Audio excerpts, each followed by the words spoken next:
안녕하세요. 3년을 사귄 남자친구와 결혼 문턱까지 갔던 30대 초반의 여자입니다.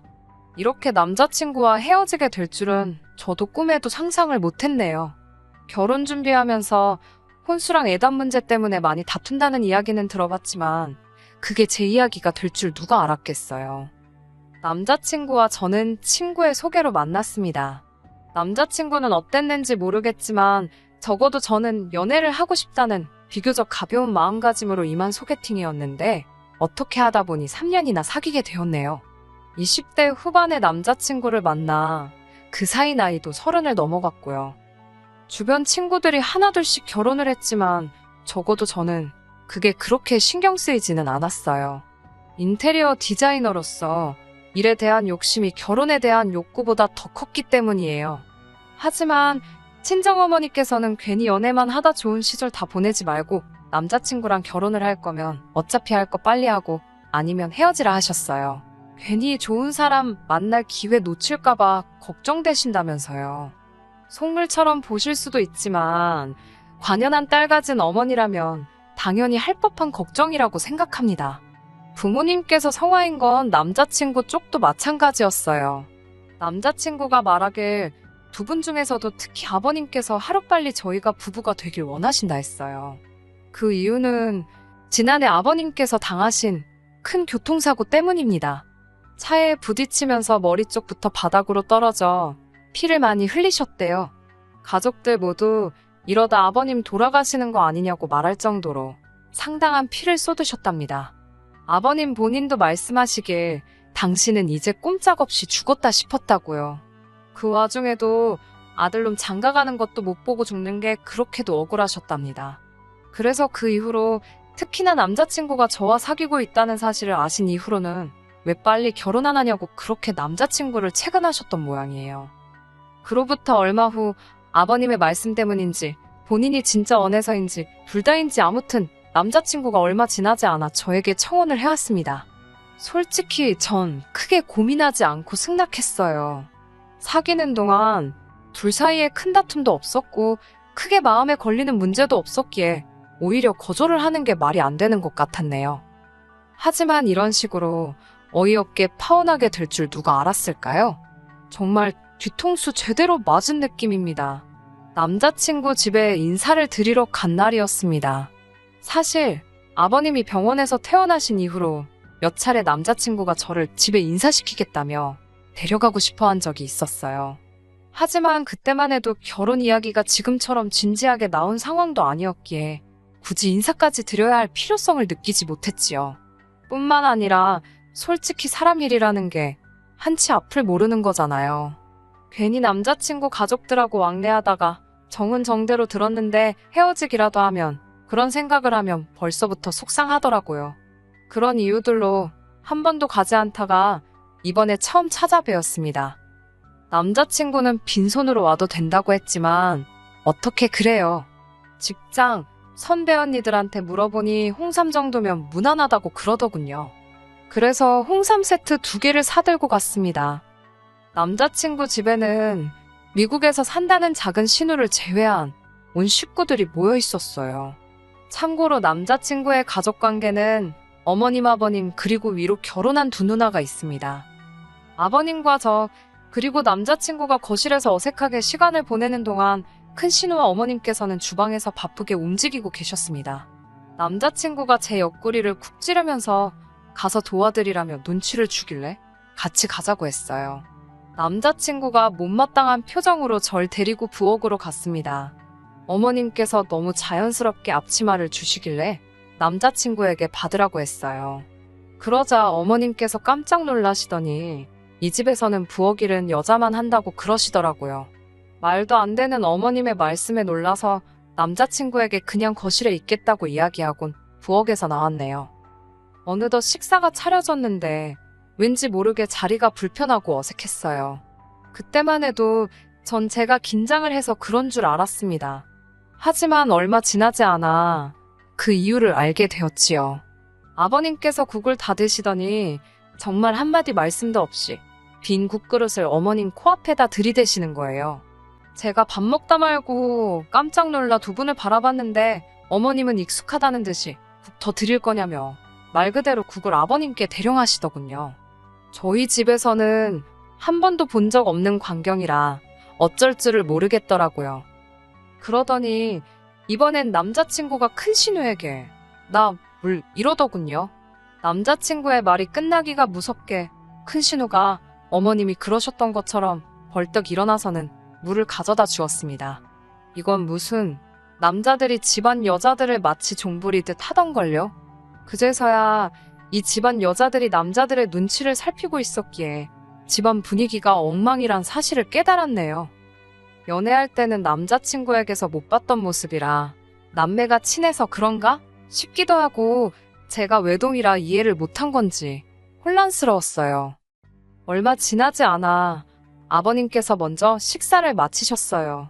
그러더니 어머님께 빨리 치우고 와서 사과나 하나 깎아라 그러셨습니다.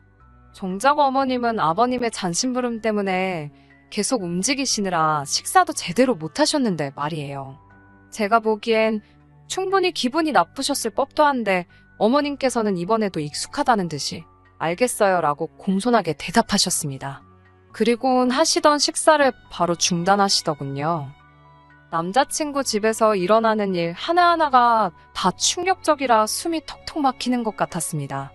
아무리 집집마다 가풍이 있다지만 시대가 어떤 시대인데 이건 아니다 싶었어요. 후식으로 사과를 먹는 도중 아버님께서 남자친구를 데리고 잠시 자리를 비우셨습니다. 그렇게 어머님과 신우 그리고 저까지 셋만 남게 되자 어머님께서 저에게 이것저것 질문을 하기 시작하시더군요. 지금 무슨 일을 하는지, 부모님은 무슨 일을 하시는지 그런 것들이요. 저는 인테리어 회사에 다니고 있다고 말씀드렸습니다. 제 대답을 들으신 어머님은 어쩐 일인지 뭔가 못마땅하신 눈치였어요. 의아했어요. 요새는 다들 맞벌이하는 며느리를 선호한다고 생각했거든요. 아무튼 아버지는 작은 사업을 하고 계시고 어머니도 은행에 다니신다고 답했습니다. 그러자 어머님께서는 굉장히 놀라신 듯 저희 어머니께서 직장 생활을 지금 하고 계시냐며 혹시 얼마나 하신 거냐고 물으셨어요. 제가 알기론 30년이 넘었다고 하니 그럼 저는 누가 키웠냐입니다. 처음엔 무슨 소린가 했어요. 당연히 부모님이 키워주셨으니까요. 하지만 어머님은 꽤나 심각한 표정을 하고 계시더군요. 그러더니 저더러 하시는 말씀이 결혼하면 일은 관둬야 한답니다. 그 말을 들은 순간 황당함과 동시에 어떻게 대답을 해야 하나 싶었어요.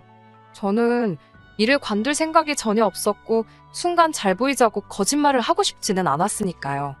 잠깐 갈등하다가 어머님께 저는 제 일이 너무 좋고 그만두지 않을 거라고 딱 잘라 말씀드렸습니다. 그러자 어머님께서는 여자한테 가장 중요한 일은 애를 낳아 키우는 거고 그 일을 제일 잘하고 좋아해야 한답니다. 여자가 일한다고 밖으로 돌면 가정이 다 망가진다고도 하셨어요. 충격적인 말들이 꽤 있었는데 원래 똑똑한 여자애들보다 좀 어리숙한 여자애들이 잘 살더라. 그런 말씀도 하시더라고요. 듣고 있자니 벙찌더군요. 어떤 리액션을 보여야 할지도 모르겠고 동시에 옆에 있던 큰 신우도 어머님처럼 생각하고 있을지 궁금해졌습니다. 조심스레 큰 신우에게 형님은 그럼 지금 집에서 육아만 하시냐고 물었습니다. 큰 신우는 당연하지 않냐면서 애는 무조건 엄마가 키워야 한답니다. 엄마가 바깥으로 돌면 애가 집에 정을 못 붙인다면서요. 아무리 좋다는 걸 애한테 갖다 붙여놔도 엄마가 옆에 없으면 하나 쓸모없다는 말도 덧붙였습니다. 순간 저희 어머니 생각이 났어요. 제 기억 속의 어머니는 한순간도 일을 쉰 적이 없으세요. 먹고 사는 걸 떠나서 당신은 일하는 게 즐겁고 좋다 하셨거든요. 그런 어머니의 모습을 항상 존경하며 어머니처럼 멋지게 사는 게 제 목표였는데 남자친구 어머님은 정반대의 말씀을 하고 계셨으니 저로서는 입만 떡하니 벌어지고 암담한 기분이었습니다. 어머님은 제 입에서 네 알겠어요 같은 긍정적인 대답이 나오길 기대하시는 눈치였지만 지킬 수 없는 약속을 드릴 수는 없어서 결국 멋쩍게 웃고만 있었네요. 곧이어 어머님께서는 저에게 술은 혹시 마시냐고 물으셨습니다. 좋아하는 편은 아니지만 마셔야 할 상황이면 마시는 정도라고 답했더니 결혼하면 술은 멀리 해야 한답니다. 애를 가져야 할 몸인데 함부로 하면 안 된다고요. 사람도 가려서 만나야 하고 죽더라도 집에서 죽는다는 생각으로 항상 집에 붙어 있어 버릇하라며 나중엔 귀에 잘 들어오지도 않았습니다.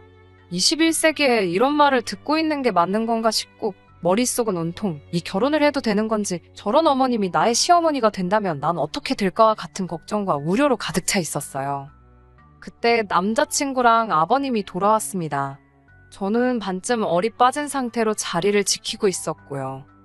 어머님께서는 저희에게 둘이 집은 어떻게 할 건지 혼수랑 예단 같은 건 상의를 해봤는지 물어보셨습니다.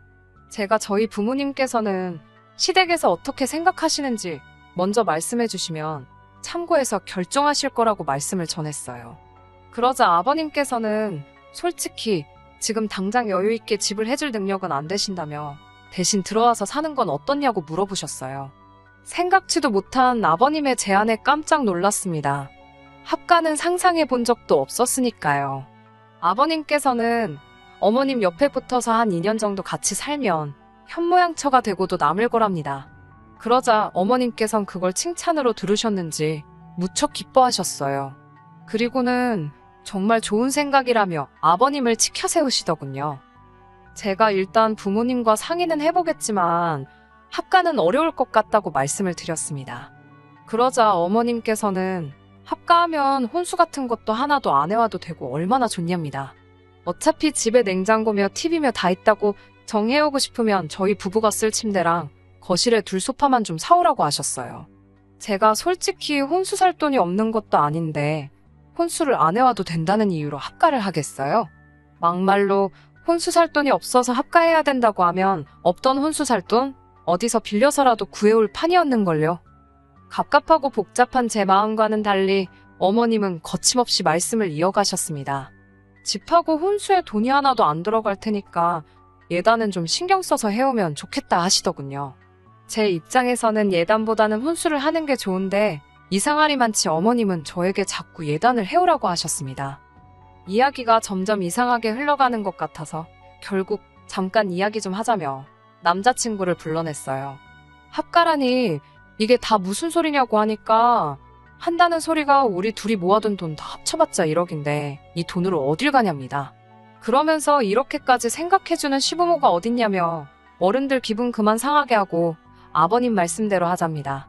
이때 확실히 알겠더라고요. 결혼을 해도 남자친구는 절대 제 입장에서 제 편을 들어줄 사람이 아니라 남의 편이 될 거라는 걸요. 답답한 마음에 남자친구에게 내가 정말 어머님 말씀대로 일을 관두고 집에 들어앉으면 돈은 어떻게 할 거냐고 따졌어요. 남자친구 자존심을 지켜주려고 웬만하면 돈 이야기는 안 하려고 했는데 도저히 현실 감각이 없어 보여서 어쩔 수 없이 꺼낸 이야기였지요. 당신 수입만으로 어떻게 앞으로 애를 낳아서 키울 수 있냐고 일은 절대 못 관둔다고 했습니다. 그러자 남자친구가 한다는 말이 일하고 살림하고 애까지 키우려면 힘들지 않겠냐입니다. 자기는 절 생각해서 하는 소리라고요. 제가 아니 맞벌인데 왜 살림도 애 키우는 것도 다 내 몫이냐고 그러니까 그럼 살림하고 애 키우는 걸 여자가 하지 누가 하냐며 헛소리를 하는 거예요. 언짢아진 제가 그럼 당신은 애를 안 키울 거냐니까 애를 왜 아빠가 키우냐입니다. 하물며 짐승들도 새끼를 낳으면 암컷이 키우지 수컷이 키우냐고요. 가부장적인 가정에서 자란 남자의 전형적인 모습이 저런 건가? 별 생각이 다 들더군요.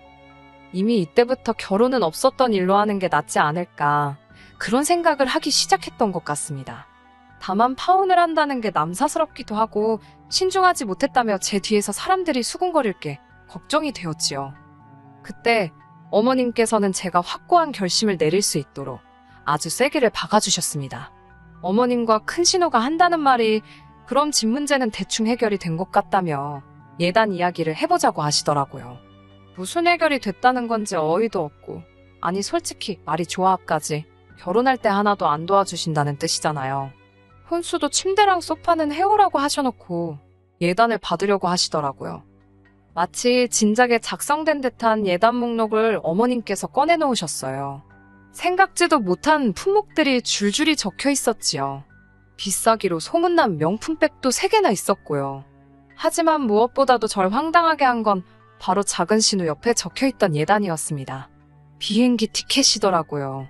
그것도 신혼의 부부 2사람과 아이들을 포함해서 총 4사람의 티켓을 예단으로 해달라는 겁니다. 자리도 이코노미가 아닌 비즈니스로 말이지요. 이게 말이 되나요? 제가 어머님께 작은 신혼의 비행기 티켓이 왜 예단에 있냐고 여쭈니 그걸 사줘야 결혼식에 참석을 할 거 아니냐입니다. 저는 사정이 있으시면 못 오셔도 어쩔 수 없는 거고 오시고 싶으시면 직접 표를 사시는 게 맞지 않냐고 받아쳤어요. 아니면 남자친구가 사던지요. 하지만 비행기표를 제외하고 대충 계산해봐도 어머님이 적어주신 예단을 다 하려면 최소한 1000에서 1500은 있어야겠더라고요. 말로만 듣던 예단 장사가 이런 건가 싶었습니다. 막말로 제가 남자친구랑 결혼한다고 했지 이 집에 팔려오겠다고 한 거 아니잖아요. 결국 어머님께 이 예단은 못한다고 말씀드렸어요. 일단은 이걸 다 해올 돈도 없고 제가 이 예단을 해와야 할 이유도 모르겠다고요.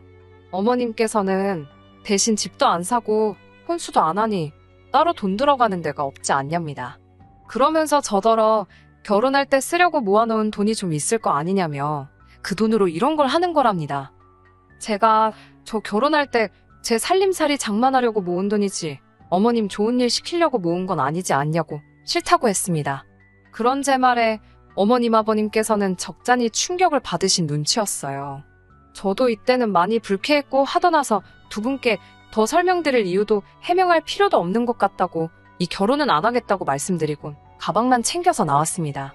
홍삼은 두고 올까 하다가 시간 낭비만 했으면 됐지 돈 낭비까지 할 필요 있나 싶어서 전부 들고 나왔어요.